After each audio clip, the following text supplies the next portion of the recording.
Hi guys, I'm Kim K. Our chapter is the 26th. In this chapter, David Crystal talks about etymology. But what is etymology? Etymology is the study of the history and the origin of the words. Take the word celery and sausage. Nowadays they have completely different meanings. A salary is a amount of money someone is paid in a year for doing a job. A sausage is a type of food made of meat shaped in a thin roll. But once upon a time, they were the same word. How can that be? Celery came into English in the 4th century. It came from the Latin word celerium, which means salt money.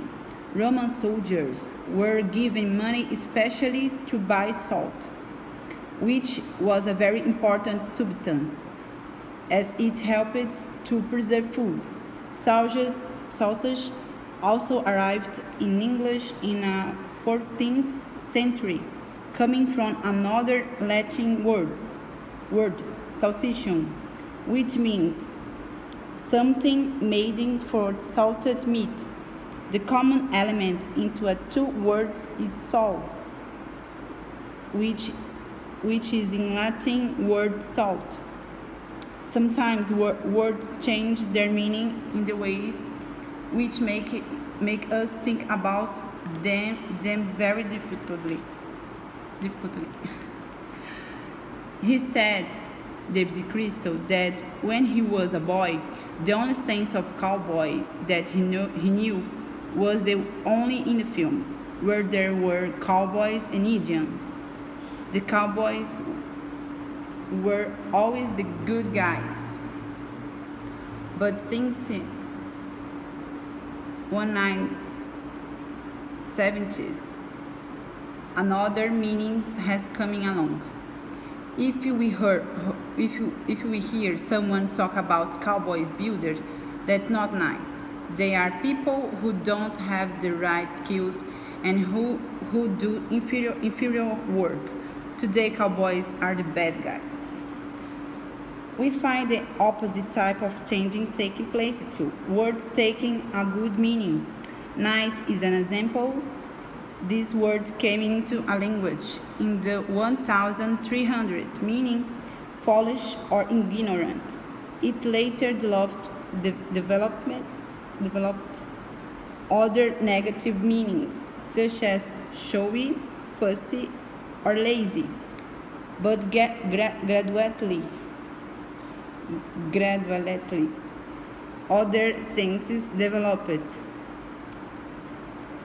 In the 1700s, it developed a wide range of opposite meanings, such as agreeable, pleasant, kind, and attractive.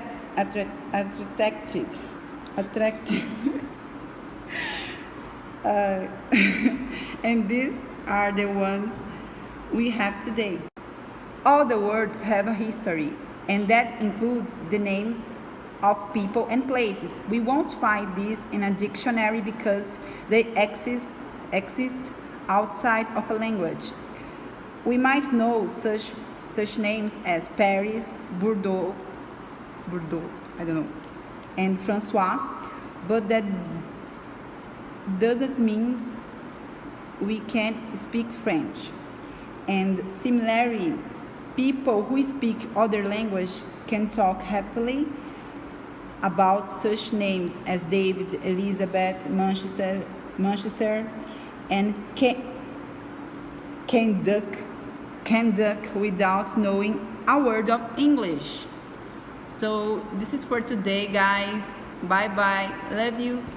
In the chapter 27, David talks about place names. We need to give names to places so we can find them. Try to imagine find someone without any place name. It's difficult, isn't it? Example: we could meet in subway. The one is that close to the church, the yellow, near monuments and trees. And then you think, which subway? Let's make it easier. We could meet at subway station Santa Cecilia in front of the church.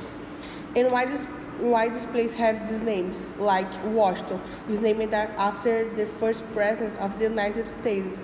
Many places are named after people, like the city of Melbourne in Australia is named after a British Prime Minister. There are some places that are named after features of the landscape, like Salt Lake City or Swan Rivers. A few places that have bridge in the name, and there isn't any bridge there, and would be a good time to ask you if someday there's a bridge there, or to look at some map to see if it shows any indication. There is one place where the name is hot coffee, and why? A man opened in along a highway in Mississippi and sold hot coffee to the travelers. The sign outside said hot coffee, and everyone remembered the place because of the drink. There are some places that are named after some event that happened, like Frog Island. David Crystal talks about elements we often see in Charles' name, like when the town's name ended by, it was a place where the Vikings invaded and settled. Derby was a village where I don't know, were found. And when ends in Castor or Chester, it was originally a Roman fort or town, like Lancaster. It's the Roman fort on the River Lune. All the kind of places have names, planets, like planets. Venus was named after the Roman goddess of beauty and love.